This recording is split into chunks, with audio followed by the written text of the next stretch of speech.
আসসালামু আলাইকুম, কি অবস্থা সবার? আশা করি সবাই খুবই ভালো আছো। গণিত পরীক্ষা শেষ হওয়ার পরপরই আমাদের পরের দিন ইসলাম ও নৈতিক শিক্ষা পরীক্ষা। তো খুব কম সময়ের ভিতর আমাদের সুন্দর একটা প্রস্তুতি গ্রহণ করার জন্য একটা সুন্দর সাজেশন অবশ্যই ফলো করতে হবে। সেই সাজেশন নিয়ে আমরা আলোচনা করব।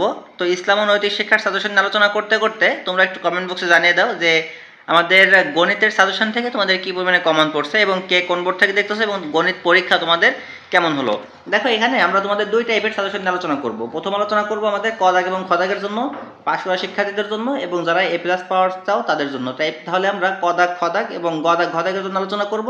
এবং এই ভাগগুলোকে আমরা করব কিভাবে, যারা পাস করতে চায় তাদের জন্য আলাদা একটা ভাগ, আর যারা এ প্লাস পাইতে চায় তাদের জন্য আলাদা একটা ভাগ। এখন তুমি কোন টাইপের শিক্ষার্থী, পাস করতে চাও তাহলে তোমার জন্য সাজেশনটা, আবার তুমি যদি এ প্লাস পাইতে চাও তাহলে তোমার জন্য এই সাজেশনটা কিন্তু কাজে আসবে। ঠিক আছে, তো চলো আমরা আমাদের যে সাজেশনটা আছে সেই সাজেশনটা চলে আসি। দেখো, এখানে আমাদের যে প্রথম অধ্যায় আছে, প্রথম অধ্যায় নিয়ে আমরা আলোচনা করি। দেখো, প্রথম অধ্যায়ের এই অংশের দিকে খেয়াল করো, আমি মার্ক করে দেখো, এই যে এখানে যে অংশগুলো আছে, এখানে দেখো আমরা প্রায় 19টার মতো প্রশ্ন দিছি। এখানে প্রায় 19টার মতো প্রশ্ন দিছি। এই 19টা প্রশ্ন আমাদের জ্ঞানমূলক এবং অনুধাবনমূলক প্রশ্নের জন্য যথেষ্ট গুরুত্বপূর্ণ। আমরা এখান থেকে এই প্রশ্নগুলো অবশ্যই পড়ে যাবো। ঠিক আছে, এখানে দেখো আমি একটু আমাদের মার্ক করে দিই। এখানে দেখো আমাদের ক দাগের প্রশ্ন থেকে খেয়াল করো, ইমান শব্দ, এখানে দেখো ইমান শব্দটি কোন ধাতু থেকে এসেছে, রিসালাত শব্দের অর্থ কি, আকাইদ অর্থ কি, ইমান শব্দের অর্থ কি, শিরক কাকে বলে, তাওহীদ শব্দের অর্থ কি, নিফাকের পরিণতি কি, খতমের নবীন অর্থ কি, জাব্বার শব্দের অর্থ কি, তারপর দেখো বারজাক শব্দের অর্থ কি, ইয়ামুল আসওয়া অর্থ কি, তারপর এটি এমন একটি কিতাব যাতে কোনো সন্দেহ নেই ব্যাখ্যা করো, ইসলাম ইমানের বহিঃপ্রকাশ ব্যাখ্যা করো। এই যে প্রশ্নগুলো আছে। তারপর দেখো আমাদের 14 দেখা যাচ্ছে শিরক ক্ষমার অযোগ্য অপরাধ। এখানে মার্ক করি আমরা একটু। দেখেন 14 দেখা আছে আমাদের কি, শিরক ক্ষমার অযোগ্য অপরাধ। তারপর দেখো যে 15 নম্বর, তাওহীদে বিশ্বাস মানুষকে আত্মসচেতন আত্মমর্যাদাবান করে তোলে, কথাটির ব্যাখ্যা করো। সূরা ইখলাসের আলোকে আল্লাহর পরিচয় দাও। কাফিরের দুইটি চিহ্ন বর্ণনা করো। আসমানি কিতাব সমূহের বর্ণনা দেয় এবং বলা হয়েছে শাফায়াত বলতে কি বোঝা হয়। এগুলো হচ্ছে আমাদের ক দাগ এবং খ দাগের জন্য। লাস্টের প্রশ্নগুলো আমাদের খ দাগের জন্য গুরুত্বপূর্ণ, আর প্রথম প্রশ্নগুলো আমাদের ক দাগের জন্য গুরুত্বপূর্ণ। এবং আমরা এইখানে আলোচনা করব আমাদের, দেখো গ দাগের প্রশ্ন, অর্থাৎ জ্ঞান প্রয়োগ এবং উচ্চতার দক্ষতা নিয়ে। এখানে দেখো আমাদের বলা হয়েছে কুফর শব্দের অর্থ কি, এর পরিণতি কোরআনের আলোকে বর্ণনা করো। শিরক ক্ষমার অযোগ্য অপরাধ কোরআনের আলোকে বর্ণনা করো। এই যে যেটা দিলাম, এটা হচ্ছে আমাদের শুধুমাত্র পাশ করার জন্য। দেখো, তুমি যদি শুধুমাত্র পাশ করার টার্গেট থাকে তোমার, তাহলে তোমাদের হচ্ছে কোনগুলো, এই 1 দাগ এবং 2 দাগ পড়তে হবে। ঠিক আছে, 1 দাগ এবং 2 দাগ পড়তে হবে। কিন্তু যদি তোমার পাশ করার পাশাপাশি যদি তোমার এ প্লাস পাওয়ার জন্য তুমি পড়ছো, তাহলে এইগুলোর পাশাপাশি তোমাকে পড়তে হবে খাতামুন নাবিয়ুন ব্যাখ্যা করো, এবং এতে বিশ্বাস করা ইমানের কতটা গুরুত্বপূর্ণ ব্যাখ্যা করো, মুনাফিকের বৈশিষ্ট্যসমূহ ব্যাখ্যা করো। এবং এইখানে আর একটা কথা বলে রাখি, এইখানে যে পয়েন্টগুলো দেখবা তোমার আগের বছর আসছে, এইখানে যদি তোমার 24 সালে কোনো প্রশ্ন যদি এখান থেকে এসে থাকে, তাহলে সেটাকে তুমি একটু কম গুরুত্ব সহকারে পড়বা।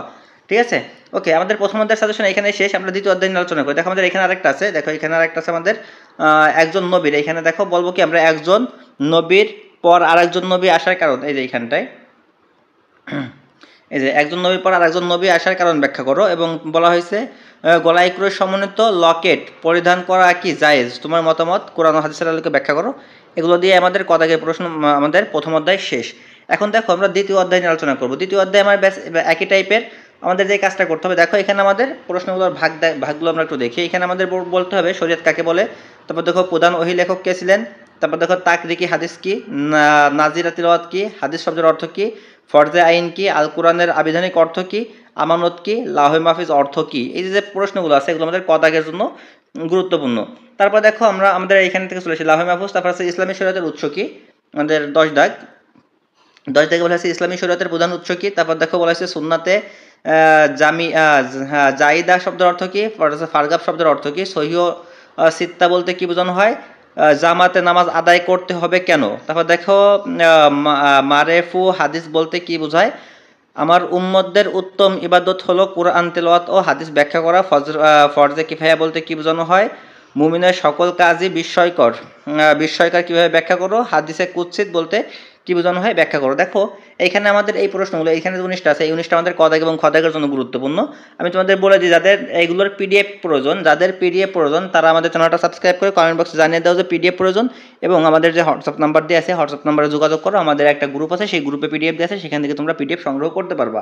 দেখো আমাদের এখন আমরা খ দাগ এবং গ দাগ এবং ঘ দাগ, অর্থাৎ প্রয়োগ এবং উচ্চতার দক্ষতার যে প্রশ্নগুলো আছে সেগুলো দেখবো আমরা। দেখো এইখানে আমাদের শুধুমাত্র পাশ করার জন্য যারা আছো তাদের জন্য এগুলো লাগবে। দেখো মুনাফিকের বৈশিষ্ট্যসমূহ হাদিসের আলোকে ব্যাখ্যা করো। সূরা আল মুমিনুলের পরিচয় অনুবাদ সহ ব্যাখ্যা করো। এর পাশাপাশি আমাদের যদি এ প্লাস পেতে চাই তাহলে আমাদের আরও পড়তে হবে। দেখো আমাদের এ প্লাস পাওয়ার জন্য পড়তে হবে সূরা আল ইনশিরা বা আদ-দুহার বর্ণনা করতে হবে আমাদের, এই যে এখান থেকে দেখো এইগুলো। 2 নম্বর দেখো মাক্কি সূরা এবং মাদানী সূরা কি বর্ণনা করতে হবে, হযরত উসমান রাদিয়াল্লাহু তাআলা কে জামিউল কুরআন বলা হয় কেন ব্যাখ্যা করতে হবে। তারপরে দেখো আমাদের এইখানে আরো কিছু পড়তে হবে। দেখো হাদিস সংকলনের ইতিহাস বর্ণনা করো, বালাদুদ আমিনকে ব্যাখ্যা করো, শরীয়তের 4টি ধারণা বর্ণনা করো। এখানে একটা জিনিস বলে রাখি, দেখো ইসলাম ও নৈতিক শিক্ষায় যদি আমরা এ প্লাস পাওয়ার জন্য না পড়ি তাহলে কোন সাবজেক্টে আমরা এ প্লাস পাওয়ার জন্য পড়বো, তোমরা একটু কমেন্ট বক্সে জানিয়ে যাবা যে এ প্লাস পাওয়ার যদি ইচ্ছা আমাদের ইসলাম ও নৈতিক শিক্ষায় না থাকে তাহলে তুমি কোনটার জন্য এ প্লাস পেতে চাও, কোনটা এ প্লাস পাওয়ার ইচ্ছা আছে আমাকে একটু জানাই যাবা। ইসলাম ও নৈতিক শিক্ষায় এ প্লাস পাওয়ার ইচ্ছা কিন্তু সবার থাকতে হবে, ঠিক আছে? তো সেইভাবে আমাদের পড়তে হবে, আমরা পড়লেই পারবো। দেখো এগুলো কিন্তু আমাদের খুব বেশি কঠিন কোনো কিছু না, জাস্ট একবার পড়লেই আমাদের এনাফ। আমি যে সাজেশনগুলো দেবো সেই সাজেশনগুলো আগে ফলো করবা, তারপরে চাইলে সময় থাকলে এক্সট্রা যে জিনিসগুলো আছে সেগুলো পড়বা, ঠিক আছে? ওকে, দেখো আমরা এখানে তৃতীয় অধ্যায় চলে আসি। তৃতীয় অধ্যায়ে আমাদের ক দাগ এবং খ দাগের প্রশ্ন। যাকাত শব্দের অর্থ কি, ওয়াজিব কাকে বলে, হাক্কুল্লাহ কাকে বলে, হজ শব্দের অর্থ কি, সাওয়ামের আবিধানিক অর্থ কি, হারবুল ফিজার অর্থ কি, তাকওয়া কি, ইবাদতের মূল উদ্দেশ্য কি, শরিয়াত কি, মসজিদে কায়েফ কোথায় অবস্থিত, জাকাতে মাশারিফ কয়টি, তারপর দেখো ইকরাম শব্দের অর্থ কি, তারপর দেখো সাওম ঢাল স্বরূপ ব্যাখ্যা করো, তারপর দেখো সালাতের মাধ্যমে মসজিদ সামাজিক বন্ধন তৈরি হয় ব্যাখ্যা করো। এই যে প্রশ্নগুলো আছে আমাদের, এই প্রশ্নগুলো আমাদের ক দাগের জন্য এবং খ দাগের জন্য কিন্তু গুরুত্বপূর্ণ। যেগুলো ব্যাখ্যা করা সেগুলো আমাদের খ দাগের জন্য গুরুত্বপূর্ণ, আর যেগুলো কি কি দেয় সেগুলো হচ্ছে আমাদের কি বা কাকে বলে সেগুলো ক দাগের জন্য।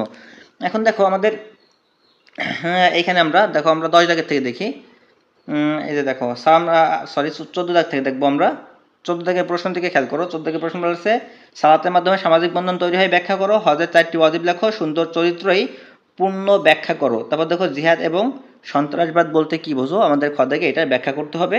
আমাদের যদি পাশ করার জন্য পড়ি তারপরে তাহলে আমাদের পড়তে হবে হাক্কুল্লাহ ও হাক্কুল ইবাদত বর্ণনা করা শিখতে হবে আমাদের। তারপর দেখো সালাত এবং সওয়াম কি কোরআনের ভাষায় বর্ণনা করো, এটা আমাদের কোরআন ভাষায় বর্ণনা করতে হবে। যদি এ প্লাস পাওয়ার চাই, আমাদের টার্গেটটা যদি আমাদের এ প্লাস পাওয়ার থাকে তাহলে আমাদের পড়তে হবে হজ এবং যে হজ পালনের নিয়মাবলী কি সেগুলো আমাদের পড়তে হবে। দেখো হজের নিয়মাবলীগুলো আমাদের পড়তে হবে। এখান থেকে দেখো এই যে এখানে দেখো আমাদের হজের নিয়মাবলী, হজ এবং হজের নিয়মাবলী বর্ণনা করো। জাকাতের অর্থ পবিত্রতা, বিশুদ্ধতা বৃদ্ধি কেন এবং জাকাত না দেওয়ার কুফল ইসলামের পরিবেশে ব্যাখ্যা করো। তারপর দেখো শিক্ষকের মর্যাদায় ইসলাম কিভাবে বর্ণনা করে ব্যাখ্যা করো। তারপর দেখো আমাদের আরও পড়তে হবে উদ্দীপকের প্রদত্ত নির্দিষ্ট পরিমাণ অর্থ থেকে কতটুকু অংশ জাকাতের জন্য বরাদ্দ হবে তা গাণিতিক হিসেবের মাধ্যমে গণনা করো এবং ঈমান থাকা সত্ত্বেও ইবাদত না করাকে কি কুফরি বলা যায় ব্যাখ্যা করো। এই টাইপের যে প্রশ্নগুলো আছে এই টাইপের প্রশ্নগুলোর ব্যাখ্যা আমাদের শিখতে হবে। দেখো 4 নম্বর আমাদের যে আখলাক আছে, আমাদের এই আখলাক থেকে কিন্তু বেশ কয়েকটা প্রশ্ন হবে।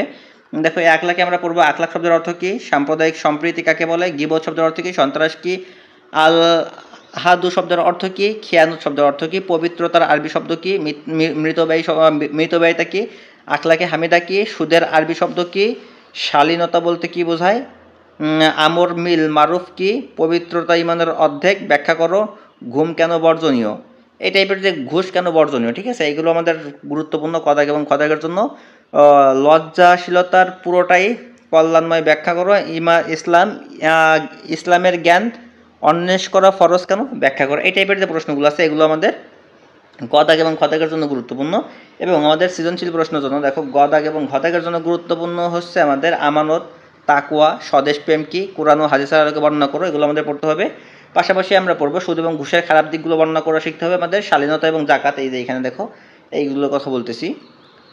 শালীনতা, জাকাত, সমাজসেবা, হিংসা কোরআন হাদিসের আলোকে বর্ণনা করো, আখলাকে জামিমায়ের পরিণতি কোরআনের ভাষায় বর্ণনা করো। এবং আমাদের এগুলোর পাশাপাশি আমাদের আরও আছে দেখো কর্তব্যপরায়ণতা, লজ্জাশীলতা, এই যে এখানে দেখো কর্তব্যপরায়ণতা, লজ্জাশীলতা, পবিত্রতা, ভ্রাতৃত্ববোধ কোরআন হাদিসের আলোকে বর্ণনা করে। এখানে কিন্তু তোমাদের একটু ঝামেলা হতে পারে, এই যে কর্তব্যপরায়ণ, লজ্জাহীনতা, পবিত্রতা তোমরা একসাথে খুঁজতে গেলে কিন্তু পাবা না, এগুলো কিন্তু সব আলাদা আলাদা টপিক্স, ঠিক আছে, এগুলো সব কি আলাদা আলাদা টপিক্স। এই ভ্রাতৃত্ববোধ এগুলো সব কি আমাদের আলাদা আলাদা টপিক্স, বিষয়টা একটু বোঝার চেষ্টা করতে হবে, তোমরা এগুলো একসাথে খোঁজো না। এখানে দেখো আমাদের যে শালীনতা, জাকাত, মানব সেবা, হিংসা, এগুলো আমাদের কি আলাদা আলাদা টপিকস, এগুলোকে আমরা একসাথে খুঁজলে কিন্তু আমরা পাবো না।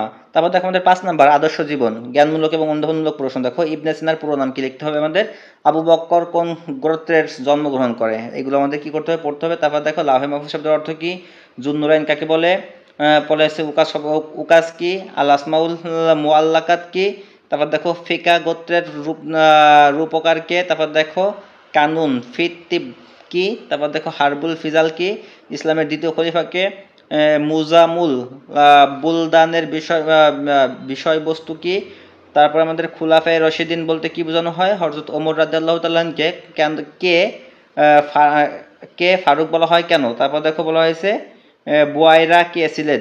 এই টাইপের যে প্রশ্নগুলো আছে এগুলো আমাদের সবার জন্য কি গুরুত্বপূর্ণ। 16 থেকে বলা হয়েছে কাকে শল্য চিকিৎসার দিশারি মনে করা হয় এবং কেন, ইমাম বুখারী, এই যে আমরা এখান থেকে পড়তেছি।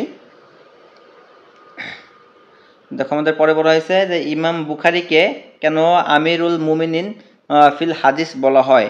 এবং দেখো এইখানে আমাদের আর কয়েকটা দেখলেই আমাদের পঞ্চম অধ্যায় এবং ইসলাম নৈতিক শিক্ষার যে সাজেশন আছে সেটা শেষ হয়ে যাবে। 18 নম্বর যে প্রশ্নটা আছে, দেখো 18 নম্বর প্রশ্ন আমাদের বলা হয়েছে যে হযরত উসমান রাদিয়াল্লাহু তাআলাকে কেন জামিউল কোরআন বলা হয়। ওকে, এখন আমরা দেখবো আমাদের গ দাগ এবং ঘ দাগের প্রশ্নের জন্য কোন কোন অংশগুলো আমাদের পড়তে হবে। দেখো গ দাগ এবং ঘ দাগের প্রশ্নের অ্যান্সার সুন্দরভাবে করার জন্য আমাদের পড়তে হবে মহানবী হযরত মুহাম্মদ সাল্লাল্লাহু আলাইহি ওয়াসাল্লামের বিদায় হজের ভাষণ বর্ণনা করতে হবে, প্রত্যেক মুসলমানের জ্ঞান অন্বেষ করা ফরজ ব্যাখ্যা করতে হবে, মহানবী সাল্লাল্লাহু আলাইহি ওয়াসাল্লামের হিজরতের ঘটনাটি ব্যাখ্যা করতে হবে। এই যেগুলো আছে এগুলো পাঁচটা অর্জন আমাদের অবশ্যই পড়তে হবে। আর এ প্লাস পড়াশোনা পড়তে হবে হযরত ওমর রাদিয়াল্লাহু তাআলা আনহু, হযরত উসমান রাদিয়াল্লাহু তাআলা আনহু, হযরত আবু বকর রাদিয়াল্লাহু তাআলা আনহুর জীবনী, আর ইমাম আবু হানিফা এর জ্ঞান এর সাধারণ বর্ণনা দাও। এই যেগুলো আছে এই টপিকসগুলো আমাদের সবার জন্য গুরুত্বপূর্ণ। সাথে মহানবী সাল্লাল্লাহু আলাইহি ওয়াসাল্লামের মক্কা বিজয়ের ঘটনা, চিকিৎসা ক্ষেত্রে, জ্যোতির্বিজ্ঞানের, রসায়নের ক্ষেত্রে, এগুলো হচ্ছে আমরা যদি চাই এক্সট্রা তাহলে আমরা এগুলো পড়তে পারি। ঠিক আছে, এর ভিতর দিয়ে আমাদের ইসলাম ও নৈতিক শিক্ষার সাজেশন শেষ হয়ে যাচ্ছে। যদি তোমরা কেউ পিডিএফটা চাও, এই সাজেশনের পিডিএফটা চাও, পিডিএফটা আমাদের গ্রুপে দেওয়া থাকবে, সেইখান থেকে তোমরা নিতে পারো। আমাদের কমেন্ট বক্সে একটু জানিয়ে দেওয়া। যদি গ্রুপে জয়েন চাই তাহলে আমাদের বলবা যে ভাই গ্রুপে জয়েন হতে চাই, আমরা গ্রুপের লিঙ্ক দিয়ে দেবো, বা হোয়াটসঅ্যাপে নক করলেও আমরা কিন্তু গ্রুপে তোমাদের অ্যাড করে নিতে পারবো। দেখা হচ্ছে পরবর্তী ভিডিওতে, তত সময় ভালো থাকো, সুস্থ থাকো, মন দিয়ে পড়াশোনা করো। টাটা, বাই বাই, আসসালামু আলাইকুম।